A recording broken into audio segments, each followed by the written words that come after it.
तो हम थोड़ा डिटेल में जा रहे हैं एक एक चीज का। और आप अगर अच्छे से ये वाला स्टडी करेंगे भगवत गीता का, तो आपका सारा इसमें भक्ति शास्त्र भी हो जाएगा। जो कुछ है सब कुछ कवर हो जाएगा। तो ये गीता के शुरुआत में अ, भगवान शुरू करते हैं किस तरह अर्जुन को कि मैं ये ज्ञान तुम्हें बता रहा हूँ क्योंकि तुम मेरे भक्त हो, मित्र हो। भूमिका में प्रभुपाद ने बताया था किस तरह श्री कृष्ण साक्षात पुरुषोत्तम पुरुष थे भगवत गीता के कथन। तो हमें सबसे पहले कृष्ण भगवान है ये समझ लेना चाहिए। कम से कम सैद्धांतिक रूप से तो समझ लेना चाहिए कि मान लेना चाहिए कि कृष्ण भगवान है।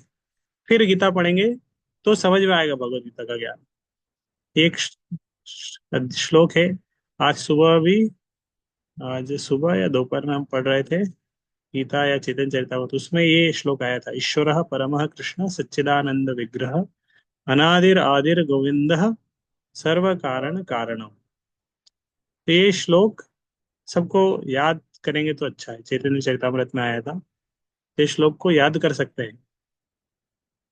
तो मैं बहुत बार इस तरह बोलूंगा क्लासेस में कि ये श्लोक अच्छा है, इंपॉर्टेंट है, याद कर सकते हैं। तो कोई वक्त स्वेच्छा से उन श्लोक के स्क्रीनशॉट या उनको कोड करके ग्रुप पे डाल सकते हैं ताकि बाकी लोग भी उसको याद रहे कि हाँ ये श्लोक पढ़ना है। भगवान श्री कृष्ण का जन्म तथा लीलाएं सर्वोच्चता को सिद्ध करती है। गीता में आता है भगवान के जन्म और कर्म दिव्य है। जो तत्वतः जानता है, अगर ये जान लेता है भगवान के जन्म कर्म दिव्य है, तो उसका फिर से पुनर्जन्म नहीं होता। तो ये भगवान की लीला के बारे में है। तो हम सीधे प्रथम अध्याय पे आते हैं। ये भूमिका का इंट्रोडक्शन चल रहा है। हरे कृष्णा।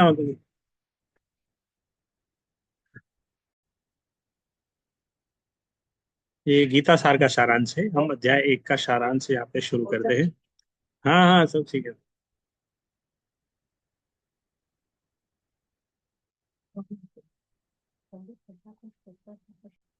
तो अध्याय एक, कुरुक्षेत्र के युद्ध स्थल में सैन्य निरीक्षण। सैनिकों का निरीक्षण ये अध्याय का नाम है। दूसरा इसका नाम है विषाद योग। तो जब युद्ध की तैयारी शुरू हो गई थी, युद्ध होना ही था, सब अपनी अपनी सेना इकट्ठी कर रहे थे, अपनी संख्या बढ़ा रहे थे।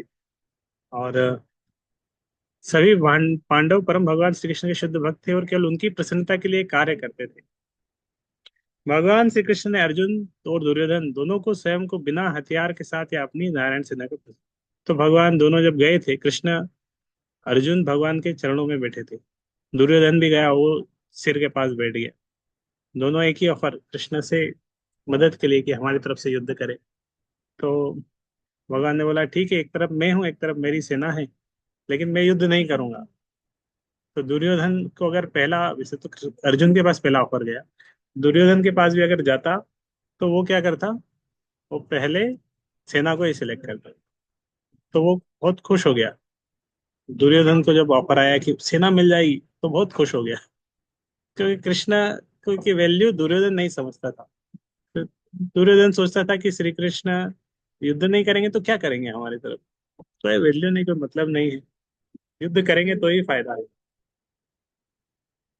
तो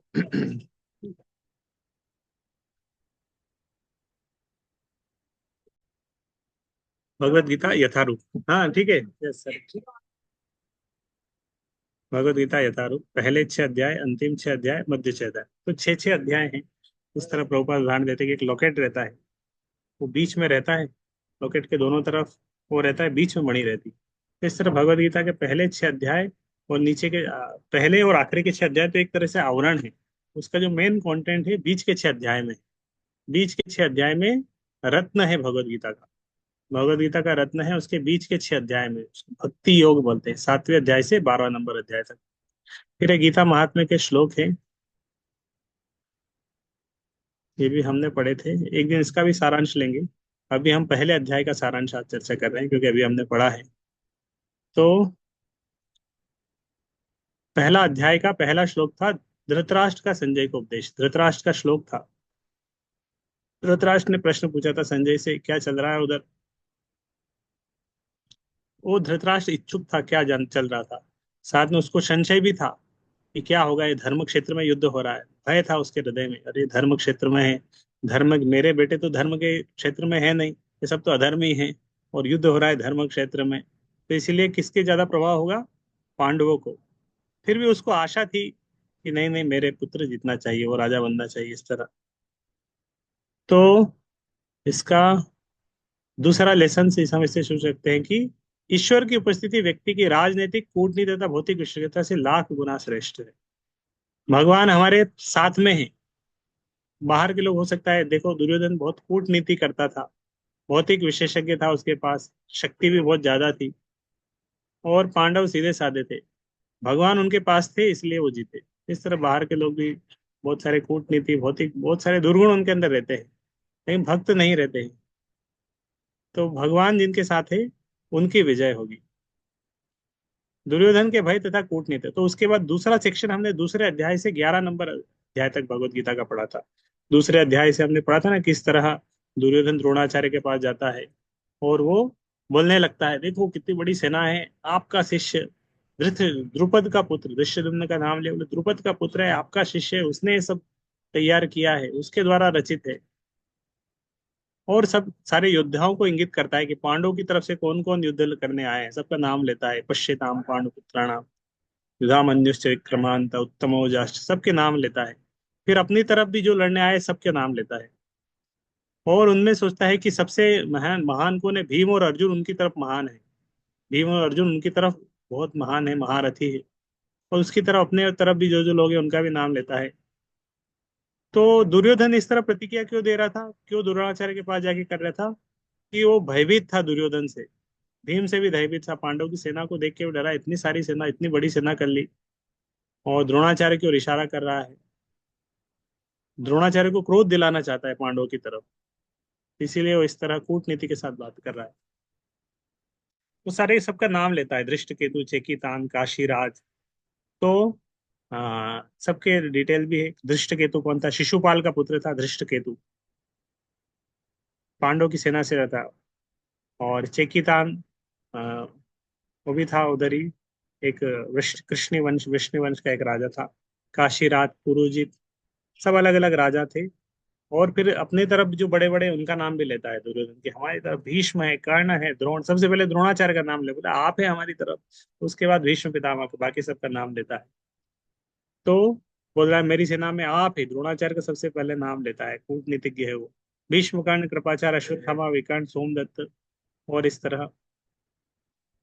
तो और बोला कि बहुत सारे वीर हैं इस तरह मेरी सेना में, और बोल रहा है कि ये सब मेरे लिए अपना जीवन त्यागने के लिए तैयार हैं, सब मर सकते हैं मेरे लिए। इनडायरेक्टली बोल रहा है कि सब मरेंगे, सब मरेंगे। फिर वो विशेष रूप से भीष्म पितामह और भीम का तुलना करता है, बोले हमारी शक्ति अपरिमेय है, क्योंकि हम भीष्म पितामह हमारे पास में है, और उनके पास भीम है, इसलिए उनकी शक्ति सीमित है।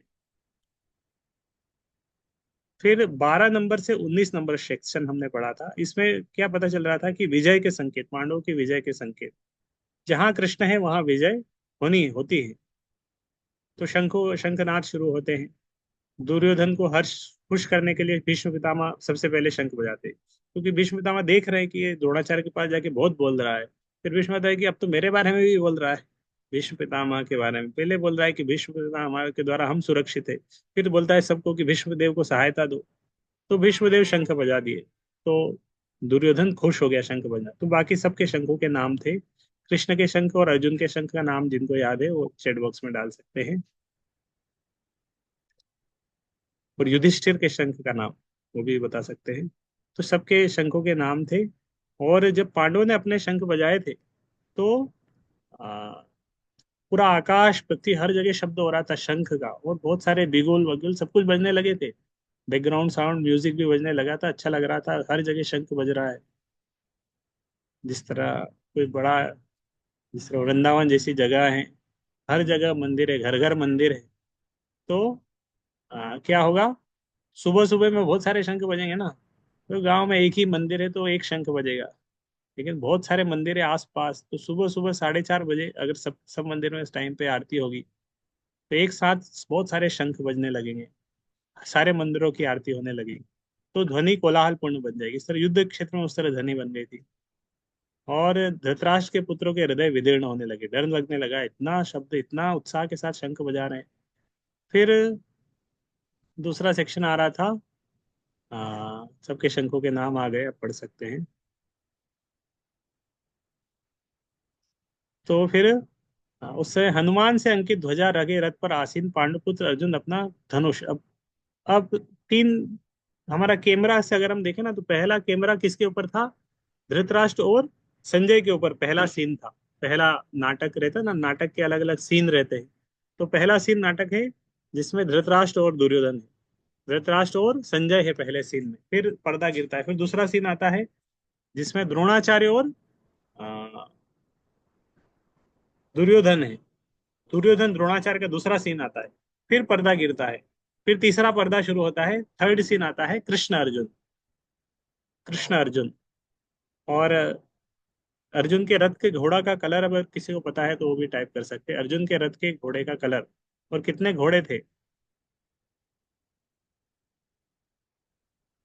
और वो रथ किसने दिया था, ये भी आप टाइप कर सकते हैं। तो अर्जुन के रथ के ऊपर क्या ध्वजा था? हनुमान जी की ध्वजा लगी थी, हनुमान जी का लोगो था उधर, हनुमान जी थे उनके रथ पे। और अर्जुन अपना धनुष उठाकर वो भी तीर चलाने लगा। अर्जुन ने शंख बजा दिया, अब वो खड़ा हो गया तीर चलाने के लिए। धृतराष्ट्र के पुत्रों को व्यूह में खड़ा देखकर अर्जुन श्री कृष्ण से बोलने लगा।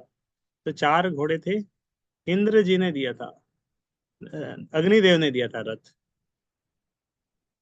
और चार घोड़े थे सफेद कलर के।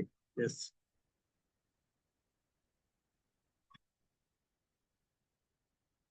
अग्निदेव ने रथ दिया था जब खांडव प्रस्थ के समय उनको युद्ध करना था।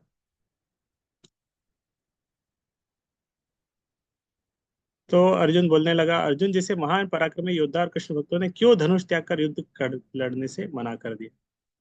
तो नया सेक्शन आ रहा है फिर। पहला सेक्शन था ऑब्जर्विंग द आर्मी, सैन्य निरीक्षण वाला पहला सेक्शन था।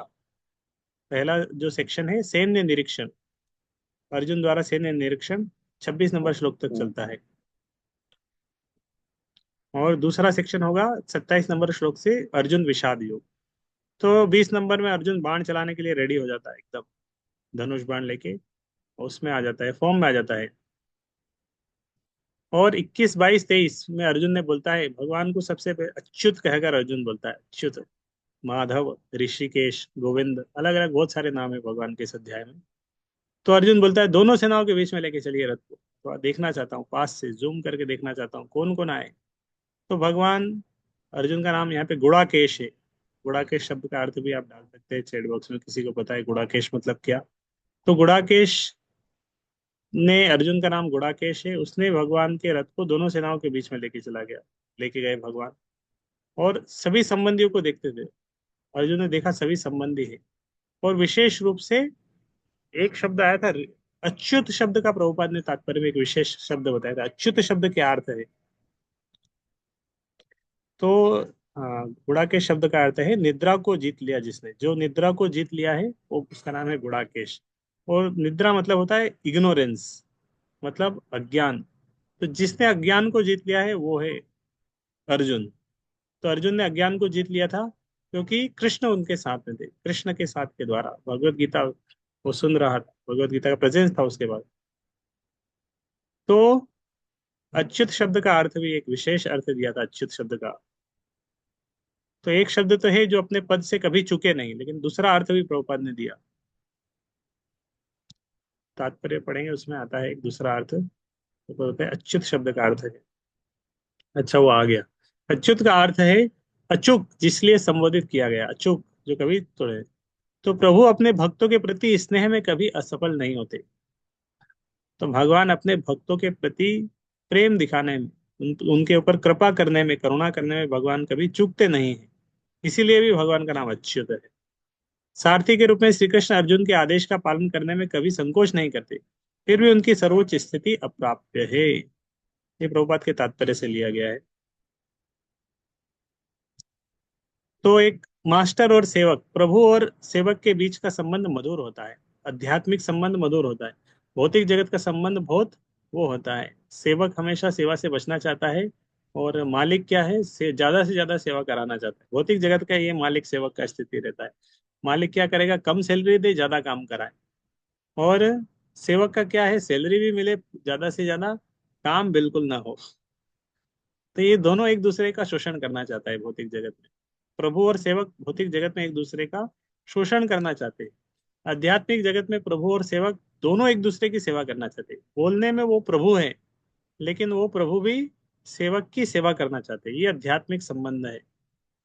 कोई बोल सकता है कि अरे हमारे गुरु हैं, लेकिन गुरु भी शिष्यों की सेवा करते हैं, सेवा करना चाहते हैं। तो आध्यात्मिक संबंध में सेवा भाव प्रमुख है। यहाँ तक भगवान अपने भक्तों की सेवा करना चाहते हैं, गुरु शिष्यों की सेवा करना चाहते हैं, प्रभु सेवक की सेवा करना चाहते हैं, सेवक और सेवा करते हैं। तो इस तरह प्रभु और सेवक का जो संबंध है बहुत मधुर रहता है। भौतिक जगत में संबंध नहीं मिलता है, आध्यात्मिक जगत में वो संबंध मिलेगा। वो दिव्य संबंध है। सेवक हमेशा भगवान की सेवा प्रदान करने के लिए तत्पर रहता है, और इसी तरह भगवान हमेशा अपने भक्त को कुछ सेवा प्रदान करने का अवसर खोजते रहते हैं। भगवान भी अवसर खोजते हैं, कब भक्तों की सेवा करने का मौका मिले। तो सेवा करते हैं भगवान, इस तरह भक्तों की सेवा करते हैं। भगवान को आनंद आता है भक्तों की सेवा करने में। तो कृष्ण ने अर्जुन को भ्रमित कर दिया कि जब समीक्षा करी, तो कृष्ण ने रथ को बीच दोनों सेनाओं के बीच में लेके गए और फिर बोला कि देखो ये सब लड़ने आए। तुरंत अर्जुन भाव से विवल हो गया। अर्जुन क्या हो गया, भाव से विवल हो गया। तान समीक्षण, जैसे देखा उसने ये सब लड़ने आए।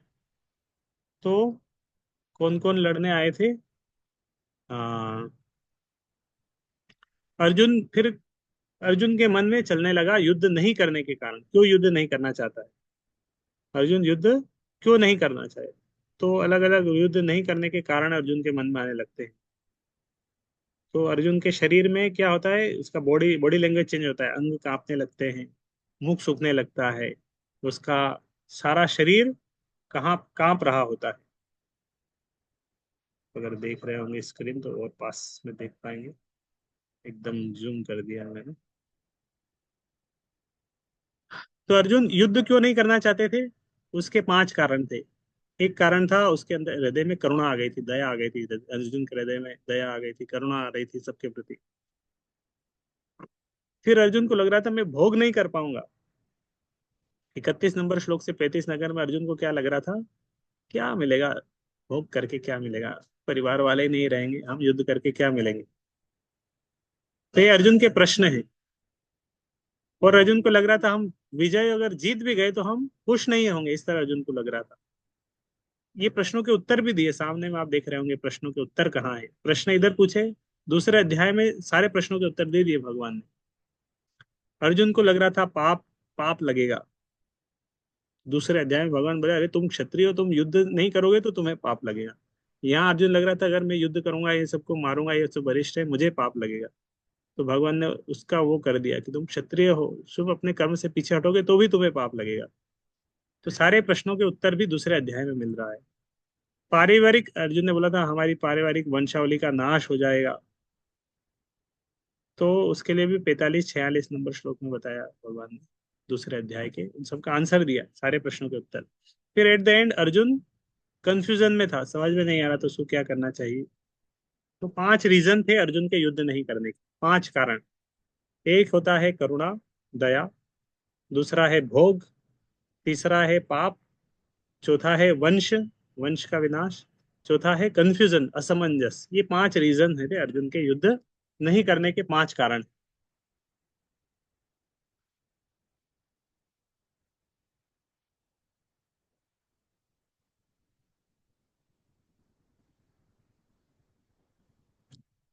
तो दूसरा कारण, विजय होने पर आनंद नहीं भोग पाए। अर्जुन को लग रहा था जीत भी गए तो हम भोग नहीं कर पाएंगे। तो अर्जुन के मन में राज्य को प्राप्त करने की इच्छा नहीं थी, उसको नहीं लग रहा था क्या करेंगे इस तरह। तो इस तरह जब वैराग्य आ जाएगा तो कैसा पड़ेगा। मान लो कोई नीट की तैयारी कर रहे हैं, एकदम से वैराग्य आ गया, क्या करेंगे, नीट करके ज्यादा से ज्यादा क्या होगा, एम्स में एडमिशन मिल जाएगा, एम्स दिल्ली मिल जाएगा, हो गया, क्या होगा, ज्यादा से ज्यादा डॉक्टर बन जाए, एमबीबीएस बन जाएंगे, उससे क्या होगा। वैराग्य आ गया। तब इस तरह वैराग्य आ गया तो फिर बोलेंगे नहीं तुम पढ़ो, तैयारी करो, तो कैसे पढ़ेंगे। उसके लिए पेशेंस तो चाहिए, थोड़ा एक्टिवनेस होने होने रखनी पड़ेगी, नहीं तो कैसे काम करेंगे। तो अर्जुन का वैराग्य आ गया, क्या मिलेगा राज्य। अर्जुन बोला, अरे मैं तीनों लोगों का राज्य भी मिलेगा तो मैं युद्ध नहीं करना। अर्जुन बोला था। तो कोई बोला, अरे हम एम्स की एम्स का नीट का पेपर निकालने से अगर हम प्रधानमंत्री भी बन जाते देश के, तो भी क्या करेंगे, ज्यादा से ज्यादा प्रधानमंत्री बन जाएंगे, क्या होगा उससे। इस तरह अगर माइंड में आने लगे विचार, वैराग्य आ गया, तो नहीं कर पाएगा व्यक्ति प्रिपरेशन। तो अर्जुन के अंदर वैराग्य आ गया, प्राप्त राज्य भोग की इच्छा ही नहीं है उसके अंदर। उसको लग रहा है क्या होगा, ये तो सब हमारे संबंधी है, हम आनंद किसे भोगेंगे। फिर अर्जुन को लग रहा है कि पाप लगेगा, और ऊपर में बता रहे कि ये सब आतताई है। वास्तव में शास्त्रों के अनुसार आतताई को मारने से पाप नहीं लगता है, बोले कि ये सब आतताई है, को मारने से पाप लगेगा।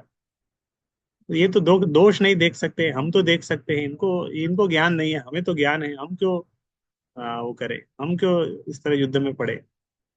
अर्जुन का चौथा कारण था, हमारा परिवार नष्ट हो जाएगा, कुल क्षय, बड़े बड़े वरिष्ठ लोग सब युद्ध में मारे जाएंगे, फिर कोई पुरुष लोग रहेंगे नहीं, सब स्त्रियां रहेंगी, कुल धर्म उनका कौन, पारिवारिक संपदाएं विनष्ट हो जाएगी, अधर्म बढ़ेगा, कुल की स्त्रियां प्रदूषित हो जाएंगी, और अवांछित संतानें उत्पन्न होंगी।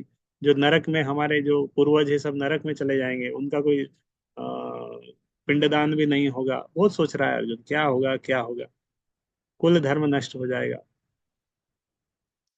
तो इस तरह बोलते बोलते अर्जुन क्या करता है, पहला अध्याय यही चलता है, पहला अध्याय अर्जुन बोलता है बोलता है बोलते जाता है, भगवान कुछ नहीं बोलते, चुपचाप सुनते रहते हैं। तो भगवान सुन रहे होते हैं, मंद मंद मुस्कुरा रहे होते हैं कि किस तरह अर्जुन बोल रहा है। तो भगवान किस तरह धैर्य पूर्वक सुनना चाहिए। भगवान बीच में भी बोल सकते थे, अरे चुप रहो चुप रहो चुप रहो। तो भगवान पूरा फ्रीडम दिया अर्जुन को बोलने के लिए, पूरा समय दिया, ठीक है बोलो जो तुम्हारे मन में आ रहा है बोलो, जो बोलना है बोलो। तो अर्जुन बोले जा रहा है बोले जा रहा है बोले जा रहा है, सब कुछ बोला उसके मन में जो आ रहा था। तो इस तरह हमें भी किसी को बोलने का टाइम देना चाहिए। मान लो कोई पेशेंट डॉक्टर के पास गया है, बीमार है, तो पेशेंट अपना अपना स्थिति बताने लगा डॉक्टर को, डॉक्टर साहब सिर दर्द हो रहा है, और भी बताना चाहता है, डॉक्टर बोले ठीक ठीक है मैं समझ गया, ये दवा ले जाओ लिख के।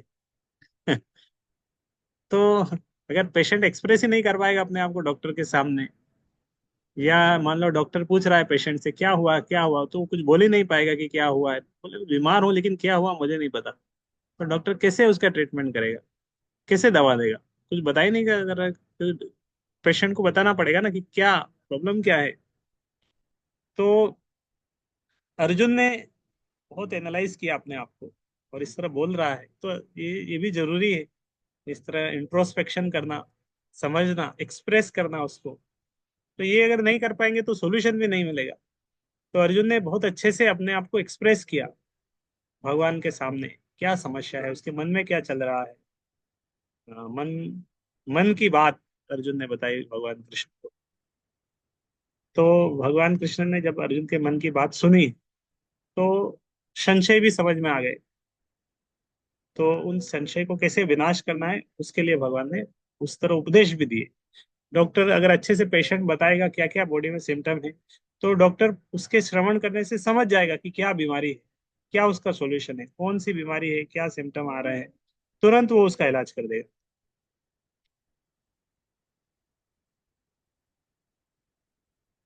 तो अ, इस तरह ये आखिरी श्लोक है भगवत गीता का। अर्जुन ने क्या किया था, इस तरह बोलते बोलते अर्जुन फिर चुप हो जाता है, और वो शोक संविग्न रहता है, शोक संविग्न, बहुत दुख में डूब जाता है। और क्या है, उपाविशत, उपाविशत मतलब रथ के ऊपर बैठ जाता है अर्जुन, खड़ा हुआ, पहले तो खड़ा था, खड़े खड़े शंख बजाया, धनुष बाण भी उठा लिया था। विसृज्य शशरम चापम, उसका जो धनुष बाण है, चाप है, विसृज्य, उसको रथ के ऊपर रख देता है, धनुष बाण गांडी और उसको नीचे रख देता है, और वो बैठ जाता है, रो रहा होता है, शोक संविग्न और बहुत हताश। प्रभुपाद उसके तात्पर्य बताते हैं कि इस प्रकार का दयालु तथा कोमल हृदय व्यक्ति जो भगवान की सेवा में रत हो, आत्मज्ञान प्राप्त करने के योग्य है। इस तरह का व्यक्ति आत्मज्ञान प्राप्त करने के योग्य है। धन्यवाद। हरे कृष्ण। कल हम सीखेंगे अध्याय 2 गीता का सार। तो ये पहले अध्याय को थोड़ा सा ऊपर ऊपर से बता दिया। हरे कृष्ण।